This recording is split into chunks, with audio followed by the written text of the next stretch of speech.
Bonjour à toutes et à tous, c'est un plaisir de se retrouver donc pour cet atelier avec Dieu dans la fournaise. Avant de démarrer, j'aimerais bien demander la présence du Seigneur pour nous conduire tout au long de cette étude. Père trois fois saint, nous voulons encore te remercier pour cette grâce, ce privilège que tu nous donnes de pouvoir encore en toute liberté partager ce message, cette étude. Et alors que nous allons ouvrir ta parole, je te demande une grâce toute particulière, c'est que tu puisses conduire ce moment par ton Saint-Esprit, que tu puisses permettre à chacun d'entre nous, et à moi le premier, Père éternel, eh bien de non seulement dans cette présentation, de mettre en relief, de faire ressortir les points qui, pour nous qui sommes arrivés à la fin des temps, peuvent nous parler, mais surtout que par la puissance de ton Saint-Esprit, tu puisses mettre en nous, Seigneur, non seulement ce désir, la volonté de mettre en pratique, Seigneur, mais également, Seigneur, la puissance, afin que ce ne soit pas seulement de la théorie, mais que nous puissions être impactés au plus profond de nos cœurs. C'est ce que je te demande au nom de Jésus et pour ta gloire. Amen. Avec Dieu dans la fournaise. Alors, je vais vous partager le PowerPoint. Voilà. Et j'ai mis ce sous-titre, donc l'exemple de ceux qui nous ont précédés. Quel est, pour nous qui sommes aujourd'hui arrivés à la fin des temps, c'est ce que Paul déclare en 1 Corinthiens chapitre 10, verset 11, où il nous dit que ces choses sont arrivées pour servir d'exemple et elles ont été écrites pour notre instruction à nous qui sommes parvenus à la fin des siècles.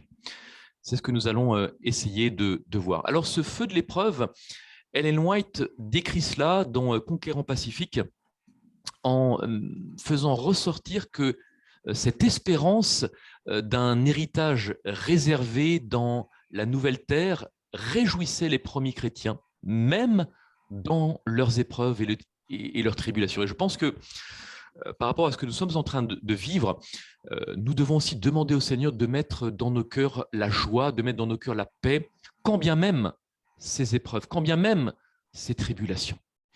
Et donc c'est ce texte, c'est là ce qui fait votre joie, écrivait Pierre, quoique maintenant, puisqu'il le faut, vous soyez attristés pour un peu de temps par diverses épreuves, afin que l'épreuve de votre foi, plus précieuse que l'or périssable, qui cependant est éprouvé par le feu, ait pour résultat la louange, la gloire et l'honneur lorsque Jésus-Christ apparaîtra. Donc, tout ce que nous sommes en train de vivre de manière globale ou tout ce que nous sommes en train de vivre de manière personnelle n'a qu'un but. Eh bien, c'est que le résultat de tout cela soit la louange, la gloire et l'honneur, parce que Jésus contrôle, Dieu contrôle les événements. Quand bien même il nous faudrait eh bien, rentrer dans la fournaise, et c'est ce que nous allons voir. Dans Conseil sur la conduite sexuelle, l'adultère et le divorce, Ellen White écrit « Quand tout disparaîtra au grand jour de la destruction, seul subsistera l'or d'un caractère sanctifié. Un tel caractère ne s'altère pas et résistera à l'épreuve du feu au dernier jour. » Ainsi donc, le feu de l'épreuve a pour objectif eh bien, de préparer en nous un caractère qui soit totalement soumis eh bien, aux directives du Seigneur, un caractère totalement transformé, et afin de nous permettre eh bien, par la foi d'aller de l'avant et de ne pas être paralysés. Le jour de Dieu tant attendu mettra bientôt à l'épreuve l'œuvre de tout homme. Le feu éprouvera de quelle nature est l'œuvre de chacun. Et il est intéressant de relever que même sans la pleine assurance que Dieu les délivrerait, les trois jeunes Hébreux ont tenu ferme dans leur foi parce qu'ils savaient que quand bien même Dieu ne les délivrerait pas du feu, Dieu pourrait quand même les délivrer. Et c'est cette espérance, c'est cette foi que nous devons demander au Seigneur dans ces derniers temps où nous sommes arrivés. Alors, avec Dieu dans la fournaise, j'ai essayé de mettre sous forme de tableau chronologique les différents événements, l'enchaînement qui ont permis aux trois compagnons de Daniel et à Daniel même, eh bien, d'en arriver là où ils en sont arrivés. Qu'est-ce qui a fait que ils ont pu tenir, quand bien même ils n'avaient pas la certitude de ce que serait la suite, mais ils avaient en tout cas, je dirais, l'espérance que Dieu pourrait les délivrer. Alors, nous retrouvons ces trois jeunes Hébreux qui, en Daniel 3, 15 et 16, qui restent debout. L'ordre a été intimé au monde qui s'est réuni, au peuple qui s'est réuni dans cette plaine de s'agenouiller. Et ces trois jeunes Hébreux comprennent que non, il est impossible pour eux de s'agenouiller devant cette statue. Et nous lisons au verset 15, « Quel est le Dieu qui vous délivrera de ma main ?» Shadrach, Meshach et Abednego répliquèrent au roi Nebuchadnezzar, « Nous n'avons pas besoin de te répondre là-dessus. » C'est-à-dire qu'ils ne sont pas en train de négocier, ils ne sont pas en train de faire de la diplomatie, de parlementer. Non, on n'a même pas besoin de te répondre là-dessus. Nous avons une ferme assurance. Et cela va mettre Nebuchadnezzar en fureur. Il change de visage et il tourne ses regards contre ces trois jeunes Hébreux. Il reprend la parole et c'est là où il va ordonner de chauffer la fournaise 7 fois plus qu'il ne convenait de la chauffer. Que s'est-il passé? Pourquoi et comment ces trois jeunes Hébreux ont pu se retrouver debout alors que les autres se sont agenouillés? Dans cette fournaise, nous lisons au verset 27, les satrapes, les intendants, les gouverneurs, les conseillers du roi s'assemblèrent. Ils virent que le feu n'avait aucun pouvoir sur le corps de ces hommes, que les cheveux de leur tête n'avaient pas été brûlés, que leurs caleçons n'étaient pas endommagés et que l'odeur du feu ne les avait pas atteints. Quelle est la finalité? Quelle est la finalité? Pourquoi Dieu a voulu qu'il passe par le feu de la fournaise? Et il y a un élément qui ressort et qui est remarquable, parce que nous voyons à travers ces descriptions qui nous est donnée au verset 24 et 25 que le roi Nebuchadnezzar, voyant cela, va être effrayé. Imaginez le contraste. Vous avez ces trois jeunes Hébreux qui restent debout. On leur dit, voilà, soit vous vous agenouillez, soit vous allez dans la fournaise. Nebuchadnezzar, rempli de fureur, dit, on va chauffer encore 7 fois plus. Non seulement les trois jeunes Hébreux ne sont pas effrayés, mais ils y vont. Rien, je dirais, ni leurs vêtements, ni leurs cheveux, rien n'est atteint, rien n'est endommagé par le feu. Seul leur lien, seul l'esclavage que Babylone avait voulu mettre sur ces trois jeunes Hébreux, ces chaînes seules sont détruites. Et remarquez le contraste.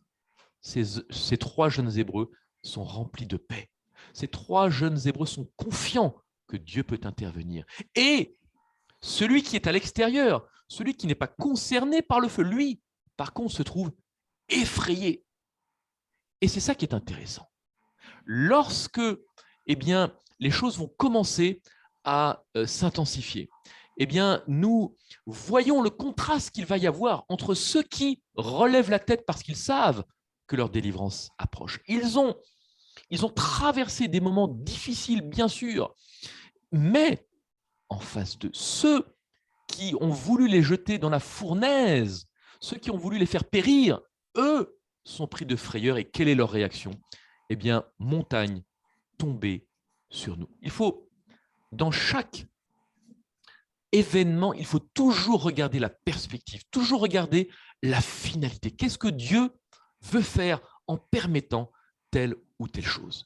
Et la finalité, c'est quoi? C'est un décret. Non pas un décret de mort, mais un décret où Nebuchadnezzar va prendre la parole et va dire « Béni soit le Dieu de Shadrach, Meshach et Abednego, lequel a envoyé son ange et délivré ses serviteurs qui ont eu confiance en lui et qui ont violé l'ordre du roi et livré leur corps plutôt que de servir et d'adorer aucun autre Dieu que leur Dieu. » Nebuchadnezzar est en train de dire « Mais heureusement que vous n'avez pas obéi à mon ordre.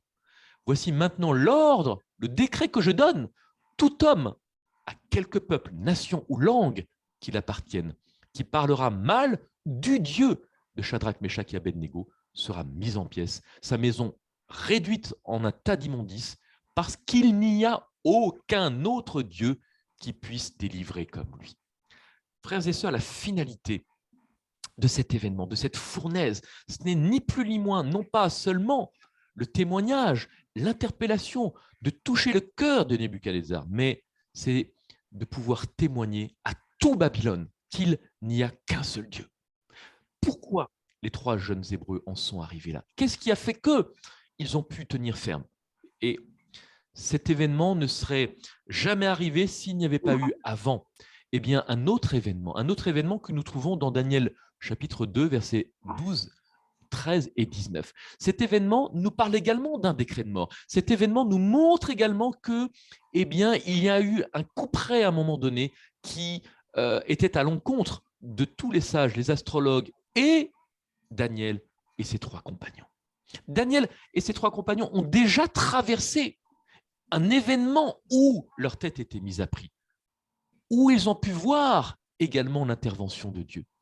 Et au verset 12, là-dessus, le roi se met en colère, s'irrite violemment, ordonne qu'on fasse périr tous les sages de Babylone. Leur sentence est exécutée, est publiée, donc nouveau décret de mort, les sages étaient mis à mort et l'on cherchait Daniel et ses compagnons pour les faire périr. Le secret fut révélé à Daniel dans une vision pendant la nuit, et Daniel bénit le Dieu des cieux. Et je mets vraiment cet épisode en parallèle avec ce que nous sommes en train de vivre et ce que nous allons vivre. Toute la différence se fait parce que Daniel et ses trois compagnons ont imploré le Dieu des cieux. Et Dieu n'est pas sourd, Dieu a entendu leurs prières et Dieu est intervenu. Mais comment en sommes-nous arrivés à Daniel 3? Daniel 2 leur a permis de voir la main de Dieu. Mais comment ces trois jeunes Hébreux, Daniel et ses trois compagnons, en sont arrivés à Daniel chapitre 2? Revenons un petit peu en arrière. Au chapitre 1, au verset 8 et 17, nous voyons que Daniel et ses trois compagnons ont tenu ferme, qu'ils ont résolu de ne pas se souiller par les mets de Babylone, par le vin de Babylone. Et ils ont eu cette grâce, parce que Dieu est intervenu, Dieu a touché le cœur du chef des eunuques, de pouvoir un petit peu mettre au défi, de montrer que leur alimentation allait amener allait faire la différence. Dieu accorda, verset 17, à ces quatre jeunes Hébreux de la science, de l'intelligence, dans toutes les lettres, de la sagesse. Et Daniel expliquait toutes les visions et tous les songes. Daniel chapitre 2 n'aurait pu arriver si, au chapitre 1, il n'avait pas tenu ferme quant au principe de santé, quant au refus de se nourrir et de boire ce vin de Babylone. Cette sagesse et cette intelligence est venue suite à cette réforme, suite à cette prise de conscience que ces principes, et d'ailleurs, ce qui est très intéressant, c'est que dans les commentaires juifs de Daniel chapitre 1, les commentaires juifs insistent et disent que Daniel et ses compagnons ont compris que accepter les mets de Babylone, c'était accepter un changement d'adoration. Et ça, c'est intéressant. Il est important de se remettre dans le contexte de la culture juive pour comprendre aussi ce que nous avons perdu aujourd'hui. Donc, Daniel chapitre 1 va être le déclencheur de Daniel chapitre 2 et de Daniel chapitre 3. Tout commence par le refus de se formater au mets et au vin de Babylone. Mais qu'est-ce qui a été le déclencheur de Daniel chapitre 1? C'est tout simplement ce que nous avons en Daniel chapitre 1, versets 1 à 2. La troisième année du règne de Joachim, roi de Juda, Nebuchadnezzar, roi de Babylone, marcha contre Jérusalem et l'assiégea. Pourquoi? Parce que le Seigneur va livrer entre ses mains Joachim, roi de Juda, et une partie des ustensiles de la maison de Dieu. Ce n'est pas rien. On parle du sanctuaire dans lequel il y avait des ustensiles qui servaient à l'accomplissement du rituel du sanctuaire, et avec la présence même de Dieu. Mais Dieu va permettre de livrer entre les mains du roi de Babylone, Joachim. Pourquoi? pourquoi? Pourquoi? Et là, il est important de revenir à ce qui s'est passé, et j'ai essayé de faire une synthèse de ce que nous pouvons trouver dans 2 Rois chapitre 20, dans 2 Chroniques 32, dans Ésaïe 38 et dans Prophètes et Rois chapitre 29. Et je n'ai pris que la synthèse que nous pouvons trouver dans Prophètes et Rois, donc au chapitre 29. La finalité, l'aboutissement de tout cela, eh bien, c'est ce que nous pouvons trouver donc, dans Prophètes et Rois, page 265, et qui, Ellen White va citer Ésaïe 39, versets 3 à 8. Ésaïe dit à Ézéchias, « Écoute la parole de l'Éternel des armées. Voici les temps viendront où l'on apportera à Babylone tout ce qui est dans ta maison et ce que tes pères ont amassé jusqu'à ce jour. Il n'en restera rien, dit l'Éternel, et j'en prendrai de tes fils qui seront sortis de toi, que tu auras engendrés pour en faire des eunuques dans le palais du roi de Babylone. » Ézéchias répondit à Ésaïe, « La parole de l'Éternel que tu as prononcée est bonne. » Tout ce que nous voyons en Daniel chapitre 1 et la suite est la conséquence de la désobéissance du roi Ézéchias. Et qu'est-ce qui s'est passé? Il est très important de comprendre, frères et sœurs, je dirais tout l'enchaînement de ce qui s'est passé avec Ézéchias. Juste avant cette sanction que Ésaïe va donner, eh bien, nous voyons que Ézéchias va montrer quelque chose, va montrer de l'orgueil. C'est ce que nous lisons, l'orgueil et la vanité s'emparèrent du cœur d'Ézéchias. Pour s'exalter lui-même, il déploya au regard plein de convoitise des ambassadeurs babyloniens les trésors dont le Seigneur avait enrichi son peuple. L'Éternel voulait quelque chose dès le départ. L'Éternel voulait se servir d'Ézéchias pour que le témoignage puisse impacter tout Babylone. Et au lieu de témoigner de la grandeur de Dieu, eh bien, Ézéchias va simplement montrer, par orgueil et vanité, les trésors qui étaient dans son royaume. Et d'ailleurs, c'est ce que nous pouvons lire dans Prophètes et Rois, cela va susciter la jalousie et va donner envie à ces ambassadeurs de revenir pour piller le royaume d'Ézéchias. Alors, si nous revenons en avant, il est intéressant de voir que au tout début de la vie d'Ézéchias, nous lisons page 261, « Aucun roi n'avait en effet depuis le règne de David consolidé comme Ézéchias le royaume de Dieu au sein de l'apostasie. Et alors que tout semblait perdu, il avait servi son Dieu fidèlement et redonné à son peuple confiance en celui qui était son suprême souverain. » Relisez, je vous invite vraiment à relire tout ce chapitre parce que nous voyons au travers de ce qu'a mis en place Ézéchias toutes les leçons que nous pouvons en tirer pour nous aujourd'hui parce que nous avons vraiment besoin d'appliquer les mêmes réformes. Et Ézéchias a fait une œuvre extraordinaire en chassant, en détruisant tout ce qui concernait les autels à Baal et compagnie, détruisant tous les autels et autres. Donc, Ézéchias a vraiment permis une réforme incroyable parmi le peuple de Dieu. Mais, à un moment donné, Ézéchias va être malade, un coup près va tomber, Ésaïe va lui dire, tu vas mourir. Et au milieu, donc nous lisons, au milieu de son règne prospère, Ézéchias fut soudain frappé par une maladie mortelle. Et Ézéchias va faire une prière. Et Ésaïe était reparti. Et à peine, Ézéchias fait cette prière, et Ésaïe, au milieu de la cour, c'est-à-dire qu'il venait juste de partir, entend cette parole du Seigneur en disant « Reviens. Ézéchias a trouvé grâce à mes yeux. Je vais intervenir. J'ai entendu ta prière. J'ai vu tes larmes. Voici, je te guérirai. Le 3e jour, tu monteras la maison de l'Éternel. J'ajouterai à tes jours 15 années. Je te délivrerai, toi et cette ville. » La ville était entourée par l'oppresseur et Dieu lui donne une double, un double accomplissement, la guérison d'Ézéchias, mais en même temps, le fait de sauver cette ville qui était entourée par l'ennemi. Le prophète donc revint vers Ézéchias, le cœur plein de joie, et lui fit part de ses paroles de certitude et d'espoir.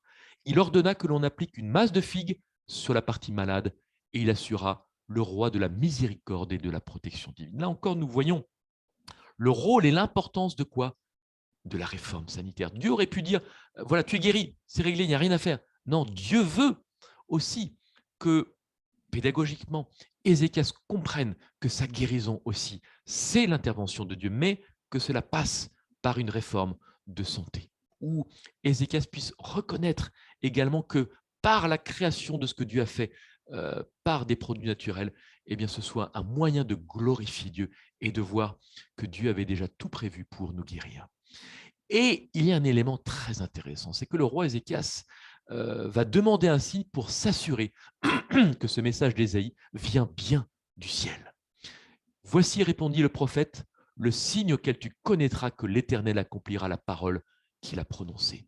L'ombre avancera-t-elle de 10 degrés ou reculera-t-elle de 10 degrés? Ézéchias répondit, c'est peu de choses que l'ombre avance de 10 degrés, mais plutôt qu'elle recule de 10 degrés. Et donc Dieu va répondre à cette requête et va permettre que l'ombre recule de 10 degrés. Quel est l'intérêt de tout cela? Eh bien, regardez un détail qui est extraordinaire. C'est ce que nous pouvons trouver toujours dans Prophètes et Rois, page 265. Dans les vallées fertiles du Tigre et de l'Euphrate se trouvaient des savants qui s'adonnaient à l'étude de l'astronomie. Et lorsqu'ils constatèrent tout de suite, Dieu répond à la requête d'Ézéchias et immédiatement, ces savants qui s'adonnent à l'étude de l'astronomie vont constater que l'ombre sur le cadran solaire avait reculé de 10 degrés et ils furent stupéfaits. Quand le roi Bérodak Baladan apprit que ce miracle avait eu lieu pour servir de signe au roi de Juda et que le Dieu du ciel l'avait guéri, il envoya des messagers à Ézéchias pour le féliciter de sa guérison et écouter, et pour connaître davantage, si possible, le Dieu qui était capable de si grandes merveilles. Vous voyez combien Dieu est bon, combien des fois Dieu ouvre les portes pour que nous puissions témoigner, pour que nous puissions proclamer la grandeur de Dieu.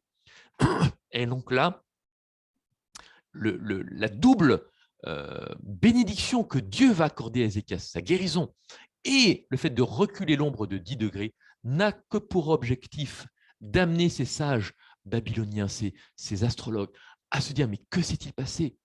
Pour que, eh bien, ils puissent connaître le véritable Dieu. C'était un test.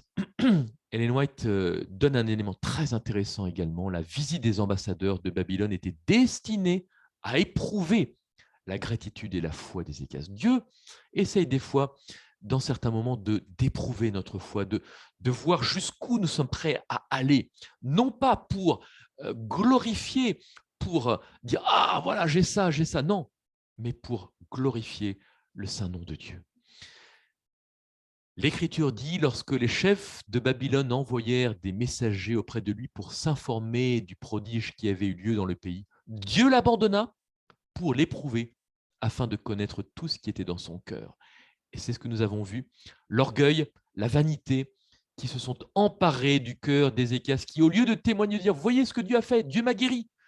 Et non seulement Dieu m'a guéri, mais Dieu a béni notre royaume. Dieu seul doit être glorifié. Et au lieu de cela, il a dit, voyez ce que j'ai, voyez, j'ai ça. Que cet épisode de ce qu'a vécu Ézéchias puisse être une grande leçon pour nous, pour, dans quoi que nous fassions, quoi que nous ayons, que nous puissions rendre gloire à Dieu et à Dieu seul. Mais Dieu n'a pas perdu de vue l'objectif final. Dieu avait en vue, au temps d'Ézéchias, eh bien, de toucher Babylone, de montrer que c'est lui le seul vrai Dieu parmi cette nation pour laquelle, je dirais, à vue humaine, il n'y avait aucun espoir de conversion, mais Dieu savait.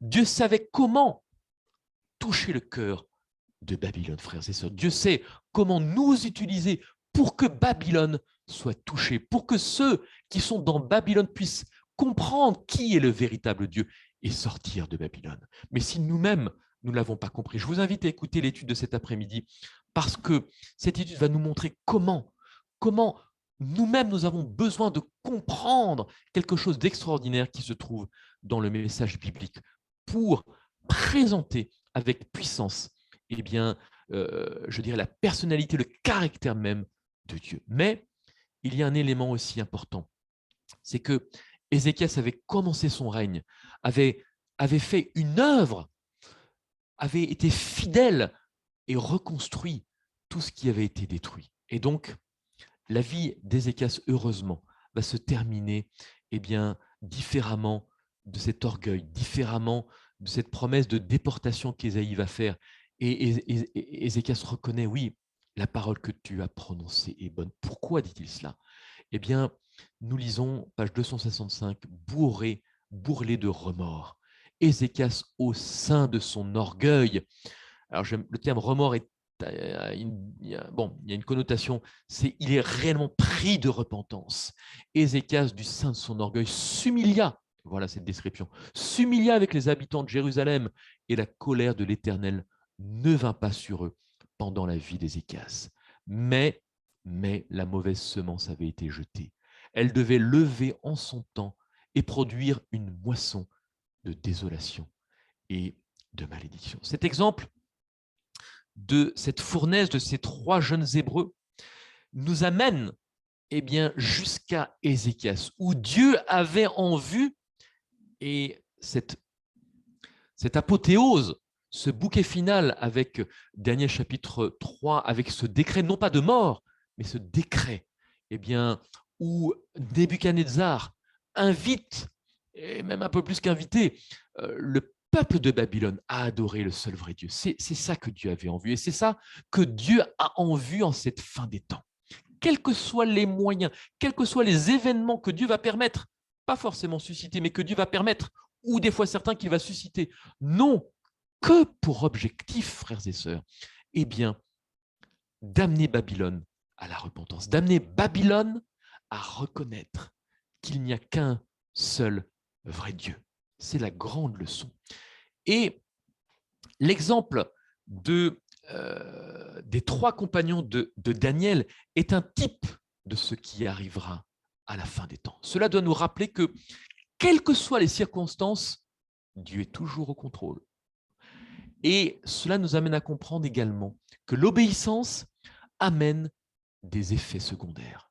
Et j'ai hâte de mettre en ligne, si ça vous intéresse, vous pourrez retrouver ça sur la chaîne YouTube Laurent 5243, une prédication de Randy Skitt, l'obéissance a des effets secondaires.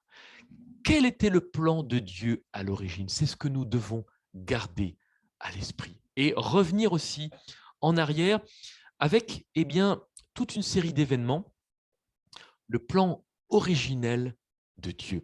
L'exemple de Daniel et ses 3 compagnons nous montre que, au bout de 10 jours, les résultats furent tout à fait contraires à ce qu'ils prévoyaient. Si Daniel et ses 3 compagnons n'étaient pas demeurés fermes à leur principe, Babylone, Nebuchadnezzar n'aurait pu rendre ce décret. Avec 4 jeunes hommes consacrés, Dieu a permis de toucher le cœur de Nebuchadnezzar et le royaume de Babylone. Alors, comprendre la fin par le commencement. Nous voyons en Exode chapitre 3, verset 9, que Dieu n'est pas sourd. Voici, les cris d'Israël sont venus jusqu'à moi, et j'ai vu l'oppression que leur font souffrir les Égyptiens. Frères et sœurs, peut-être que ce que le monde est en train de vivre, ce que nous pouvons vivre individuellement, nous amène à crier. Nous amène à crier au Seigneur en disant « Seigneur, délivre-nous ». Et cette expérience d'Exode nous montre que Dieu entend les cris de son peuple. Dieu n'est pas sourd et Dieu va intervenir. Dieu va intervenir en suscitant, en appelant Moïse. L'Éternel dit à Moïse, tu verras maintenant ce que je ferai à Pharaon. Une main puissante le forcera à les laisser aller. Une main puissante le forcera à les chasser de son pays.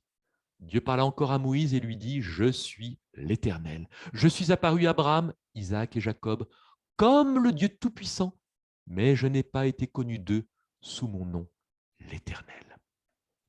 Et nous voyons également à travers cet épisode de la mer Rouge, Exode 14, comment Dieu va intervenir. Cette armée, Pharaon et son armée, qui vont acculer le peuple d'Israël, il n'y a plus aucune issue, et nous voyons les enfants d'Israël eurent une grande frayeur et crièrent à l'Éternel. Et l'Éternel, là encore, ne va pas être sourd. L'Éternel va entendre les cris de son peuple.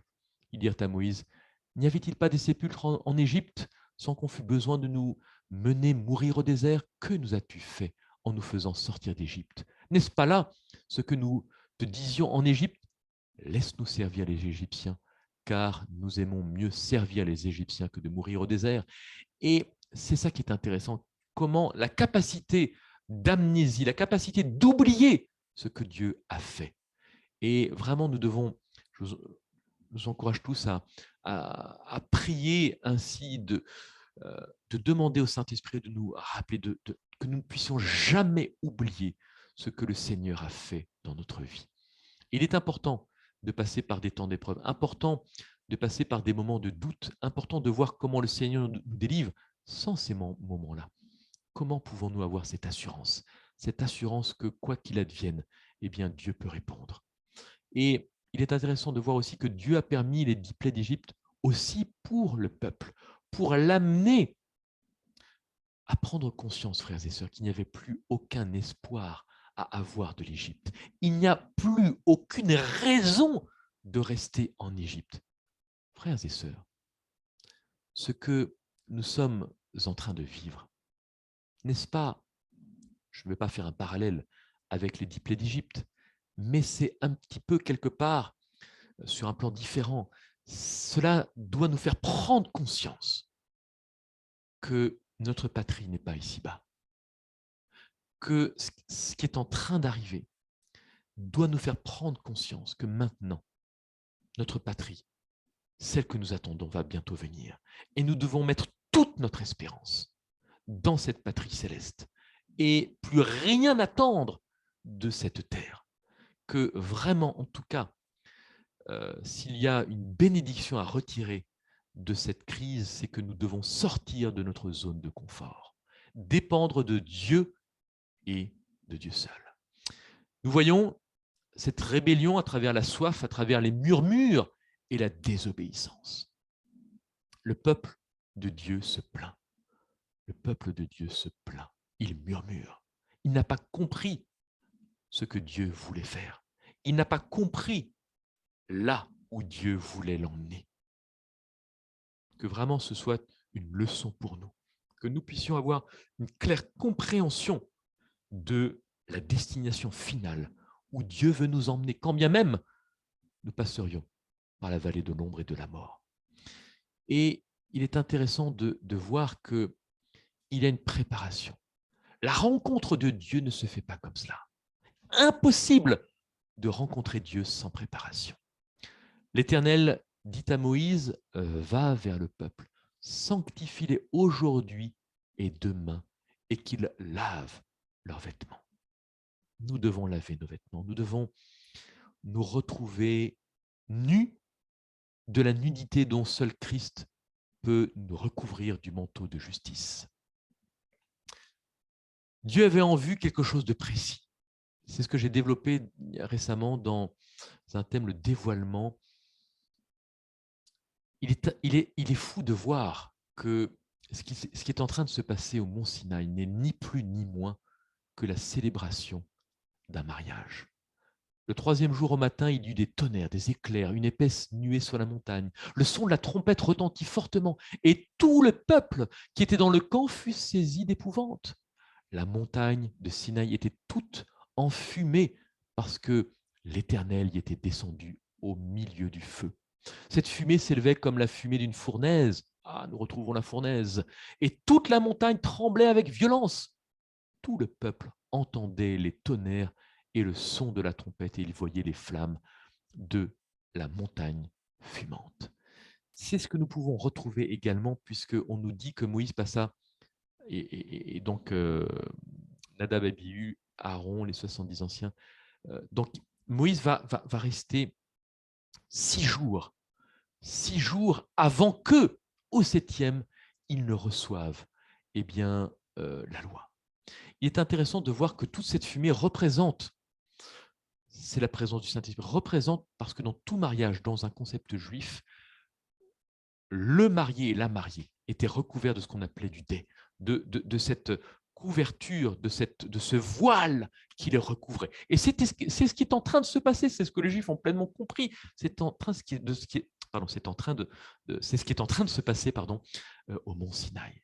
Le peuple est recouvert de ce dais parce que un mariage est en train d'être célébré. Et dans la conception juive, un mariage durait 7 jours. 6 jours pendant lesquels il y avait des réjouissances, il y avait tout un cérémoniel. C'est ce que nous avons au verset 16 à 18. Et le 7e jour, il y avait la consommation du mariage. C'est ce que nous pouvons trouver dans ce récit également. C'est d'une profondeur, c'est d'une grandeur sans... C'est impossible de décrire. Je me dis, mais quelle profondeur dans ce texte.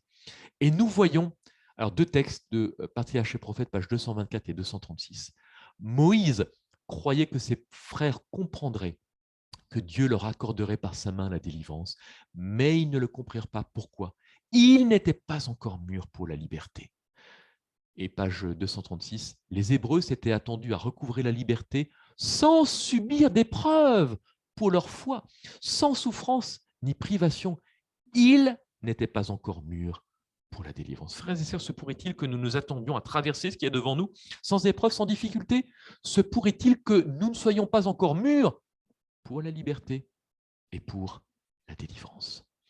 Exode chapitre 20, à ce spectacle, le peuple tremblait et se tenait dans l'éloignement. Nous avons vraiment besoin de comprendre que c'est une proximité avec Dieu, une intimité, la consommation de ce mariage, rentrer dans l'intimité, dans une connaissance intime de Dieu. Sinon, nous-mêmes, comme ce peuple qui n'était pas prêt pour le mariage, nous aurons peur de célébrer ce mariage et nous allons, nous tenir dans l'éloignement et ne pas participer à ce banquet. Il y a également, c'est ça qui est très intéressant, c'est tout l'enjeu, un faux époux. Le peuple, voyant que Moïse tardait à descendre de la montagne, s'assembla autour d'Aaron et lui dit « Allons, faisons un Dieu qui marche devant nous, car ce Moïse, cet homme qui nous a fait sortir du pays d'Égypte, nous savons ce qu'il est devenu. » Et donc là, ils ont compris que un mariage était en train d'être célébré, mais comme Saül qui devait attendre 7 jours, il n'a pas eu la patience d'attendre. Oh, quelle analogie extraordinaire. Et donc là, le peuple de Dieu n'a pas la patience d'attendre. Et, il se dit, mais ok, un mariage est en train d'être célébré. Nous allons nous-mêmes choisir notre époux. Waouh! Et nous allons faire un bal. Parce que nous voulons nous choisir l'époux. Et regardez, quand vous lisez Matthieu chapitre 25, vous voyez ces noces avec ces vierges qui se sont préparées. Et regardez maintenant, mettez en perspective Matthieu 24. Je ne vais pas développer ça, mais on pourrait développer de manière incroyable Matthieu 24 dans la perspective des noces, dans la perspective de ce que Jésus dit. Prenez garde que personne ne vous séduise. Pourquoi? Parce que comme au Sinaï, vous aurez la volonté par vous-même de vous choisir un époux. Mais ce sera le faux. Ce sera un Baal, comme, je dirais, au Sinaï. Dieu nous avertit, prenez garde que personne ne vous séduise et veuille faire de vous un époux. Et cette relation, l'Éternel parlait avec Moïse face à face, comme un homme parle avec son ami. C'est ce que Dieu veut, frères et sœurs, aujourd'hui. Dieu veut nous parler face à face, comme avec son ami, comme il l'a fait avec Moïse. Puis Moïse retournait au camp, mais son jeune serviteur, Josué, fils de Nun, ne sortait pas du milieu de la tente. L'Éternel dit à Moïse, « Je ferai ce que tu me demandes. » Et donc, on voit l'intercession, voilà la relation, Moïse qui est l'ami intime de Dieu, et suite à l'intercession, l'Éternel qui accepte. Oui, je vais faire ce que tu me demandes, car tu as trouvé grâce à mes yeux, et je te connais par ton nom. Nous devons être des Moïse, frères et sœurs, et faire comme Moïse, Seigneur. Aie pitié de ce peuple, aie pitié de ceux qui sont encore dans Babylone, aie pitié de nous, que nous puissions nous préparer et intercéder avec puissance pour ceux qui sont dans Babylone, comme Moïse l'a fait. L'exemple donc de ces trois compagnons, l'exemple de Moïse, eh bien, nous amène à comprendre que, comme David également, l'exemple de David est un exemple extraordinaire, et je terminerai par cet exemple de David où, dans 2 Samuel, chapitre 17, 49 à 51, nous voyons que David va mettre la main dans sa gypsia, va prendre une pierre, la lancer avec sa fronde et frapper le Philistin en plein dans le front. Celui-ci va tomber. David va terrasser, ôter la vie en coupant la tête de ce Philistin et donc va avoir cette victoire. Que Dieu puisse permettre que nous soyons des David. Une seule pierre a suffi. Et comment David en est arrivé là? Comment David en est arrivé là? Eh bien, là encore, c'est l'orgueil, mais l'orgueil cette fois-ci de ce Philistin. Ce Philistin qui se croit invincible. Et il l'est, sauf que eh bien, l'orgueil est son talon d'Achille. L'orgueil, puisqu'Ellen White nous dit que Goliath, voyant ce gringalet, relève son casque, découvrant ainsi son front. Il était invulnérable. Il était protégé de la tête aux pieds. Il n'y avait pas de faille, sauf que l'orgueil de Goliath eh bien, va faire sa perte. 5 pierres. David va prendre 5 pierres. Dieu nous demande de prendre des pierres pour aller combattre l'ennemi par la foi. Mais une pierre va suffire pour détruire Goliath. Dieu nous demande de prendre une pierre après l'autre, pour mettre en déroute l'ennemi. Goliath qui symbolise Satan, pour détruire la capacité de Satan à nous mettre en déroute, pour faire fuir eh bien, Satan loin de nous. Quel était ce qui a motivé l'action de David? Eh bien, c'est tout simplement l'honneur de Dieu. Qui est donc ce Philistin, cet incirconcis, pour insulter l'armée du Dieu vivant? Au verset 36, il en sera du Philistin, de cet incirconcis comme l'un d'eux, car il a insulté l'armée du Dieu vivant. Et David va dire aux Philistins, tu marches contre moi avec l'épée, la lance et le javelot, et moi je marche contre toi au nom de l'Éternel des armées, du Dieu de l'armée d'Israël, que tu as insulté. N'oublions jamais que Satan, Goliath est un type de Satan. Satan a insulté le trône de Dieu, a insulté le Dieu éternel. Alors, qu'est-ce qui a permis tout cela? Nous voyons que, à la vue de cet homme, tous ceux d'Israël s'enfuirent devant lui et furent saisis d'une grande crainte. Avez-vous vu ça, avancer cet homme? Et David va dire à Saül que personne ne se décourage à cause de ce Philistin. Ton serviteur ira se battre avec lui. David est resté dans sa relation avec Dieu. Il n'a pas eu peur. Il savait que l'Éternel était avec lui. Pourquoi? Nous voyons juste avant que David va se lever de bon matin. Il ne sait pas ce qui se passe. Il est totalement, il n'est pas au courant, il n'a pas reçu l'information.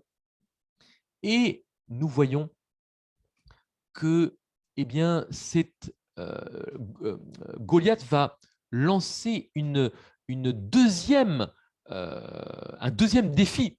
Donc, Goliath a lancé une première fois un défi. Personne n'est venu. Et David arrive au moment où, eh bien, Goliath lance ce second défi.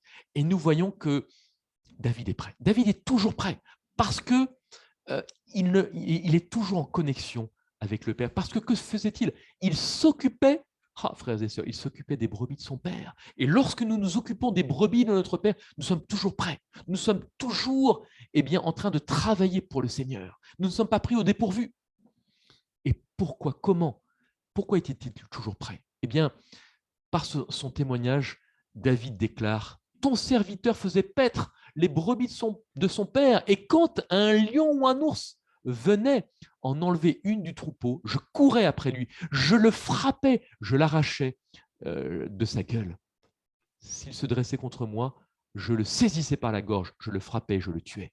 C'est ainsi que ton serviteur a terrassé le lion et l'ours. » Et David dit encore « L'Éternel qui m'a délivré de la griffe du lion et de la patte de l'ours me délivrera aussi de la main de ce Philistin. » Que nous puissions être animés de cet esprit de David, que nous puissions voir comment l'Éternel est déjà à même de nous délivrer du lion et de l'ours, pour que nous puissions terrasser Goliath dans nos vies. Préparation pour la fin des temps. Cet exemple de Daniel et ses 3 compagnons eh bien, a eu pour point de départ le fait qu'ils sont restés fermes, qu'ils ont compris qu'en cédant, Ellen White déclare dans Tempérance, les jeunes gens qui avaient été tempérants se montraient remarquablement supérieurs à leurs camarades qui avaient suivi les inclinations de leur appétit. Et c'est, je pense, la base même de la réforme que nous devons entreprendre aujourd'hui. Comprendre que la clé, c'est ce que dit Ellen White, la clé de toute victoire est d'abord une clé sur l'appétit. En cédant aux sollicitations de l'appétit, ils auraient fait le sacrifice de leur force physique, de leur clarté d'esprit et de leur vigueur intellectuelle. Un pas dans la mauvaise direction en aurait entraîné probablement d'autres. Et c'est là où Satan veut nous amener. Avec 4 jeunes consacrés à Babylone, Dieu a permis de toucher le cœur et de tout le royaume. Si Daniel et ses 3 compagnons n'étaient pas demeurés fermes sur leurs principes, et notamment l'appétit, Dieu n'aurait pu accorder à ces 4 jeunes gens science, intelligence dans toutes les lettres et sagesse. Daniel n'aurait pu expliquer les visions et les songes, et le secret n'aurait pu être révélé à Daniel dans une vision pendant la nuit. Ils auraient été condamnés à mort avec les magiciens, avec les astrologues, les enchanteurs et les chaldéens, et le nom de l'Éternel aurait été bafoué. 5 choses que le diable nous a volées. Je vais rapidement passer là-dessus parce que ce sont des éléments très très importants. Dieu a permis que nous ayons une identité propre. Et Satan veut nous voler cette identité, veut nous voler notre éducation, notre sexualité, notre ADN, frères et sœurs, et notre alimentation. Et d'autres, mais je me suis restreint à cela. Satan nous a volé et veut nous voler nos nutriments pour que notre immunité soit au plus bas, nos gènes, notre microbiote. Étudier cela, c'est très important, nos neurones et également ce que l'on appelle les neurones miroirs, ce qui nous permet d'avoir de l'empathie. Et aujourd'hui, par exemple, ceux qui font des jeux vidéo, notamment jeux vidéo violents, n'ont plus de neurones miroirs, n'ont plus d'empathie. Et c'est ce que nous voyons dans les cités, le problème que nous avons. Satan, avec ses tentations, a induit l'homme à introduire dans l'organisme ce qui débilite le mécanisme humain, encrassant et détruisant ce bel ouvrage de Dieu. Nous avons besoin de faire une détox santé, mais détox spirituelle également. 5 choses qui nous tuent. Je passe rapidement. La nourriture de Babylone ou les mets de l'Égypte. La nourriture industrielle, tout ce qui est fast-food, les aliments raffinés, le café, c'est 33% la capacité du lobe frontal en moins, notre capacité de prendre des décisions. Le sucre, qui est l'une des drogues les plus fortes. Frères et sœurs, si Dieu nous permet d'avoir la victoire sur le sucre, je peux vous dire que, eh bien, il permet d'avoir une victoire sur l'alimentation, sur l'appétit. Que vraiment le Seigneur nous aide à prendre conscience de tout cela. Regardez cette séquence. Il y a quelques mois, l'un des plus grands spécialistes de l'obésité a alerté l'opinion mondiale. Selon le docteur Lustig, le sucre qu'on aime tant dans les sodas est tout simplement un poison. Combien d'années allez-vous perdre si vous fumez 2 paquets de cigarettes par jour? Environ 20 ans. C'est à peu près la même chose si vous buvez 2 canettes de soda par jour. Vraiment? Really? C'est presque pareil. Donc, un coca, tout le monde s'en fout. 10 000 coca, vous allez mourir. Really? Vraiment. Mourir de quoi? Attaque cardiaque, AVC, cancer, démence, diabète. En même temps, moi, ça fait 25 ans que je bois 2 canettes par jour et je suis en bonne santé, je suis pas obèse. Qu'est-ce que vous en savez? Vous n'êtes pas obèse, c'est sûr. Et vous êtes certaine d'être en bonne santé? Et peut-être que vous faites assez de sport pour éliminer les graisses, pour brûler les calories. Et si c'est le cas, tant mieux. Le problème, c'est que vous n'êtes pas représentatif du consommateur moyen. Faisons des efforts organisés et réguliers pour aider les membres d'Église à se relever du niveau mortel où ils sont tombés pendant des années. Cette nourriture de Babylone, frères et sœurs, est en train de nous abrutir, en train d'enlever notre capacité à aller de l'avant, notre capacité à prendre des décisions pour que nous restions amorphes dans notre canapé en train de regarder les programmes de Babylone. Envoyez dans les églises des ouvriers qui vivront la réforme sanitaire.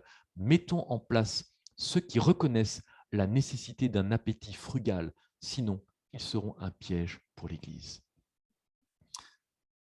John Wesley a pu écrire « Avec un homme consacré à 100%, Dieu peut faire davantage qu'avec toute une armée engagée à 99%.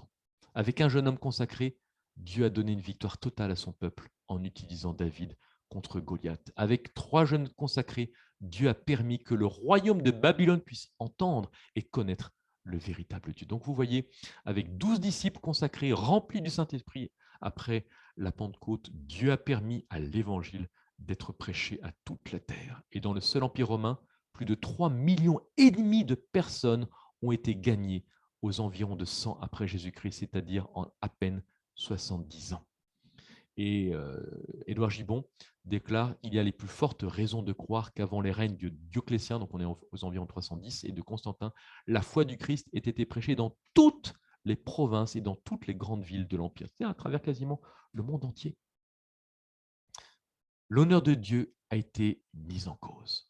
Si vous attendez du Seigneur une conversion journalière, alors tous vos murmures cesseront, vos difficultés seront aplanies et les problèmes angoissants qui vous tourmentent trouveront leur solution. L'armée, l'Éternel des armées a été insulté. L'honneur de Dieu a été mis en cause, que vraiment le Seigneur puisse nous utiliser pour sa gloire, que nous puissions avoir l'état d'esprit de Jésus-Christ. Le diable n'a rien en moi. Que notre prière soit vraiment de demander au Seigneur de détrôner, de déraciner tout ce que l'ennemi a semé dans nos vies et que Babylone puisse être détruite dans toutes nos habitudes, dans notre alimentation, dans ce que nous regardons, peu importe. Que le Seigneur puisse nous donner la victoire et que nous puissions être utilisés pour sa gloire. C'est ma prière pour chacun d'entre nous.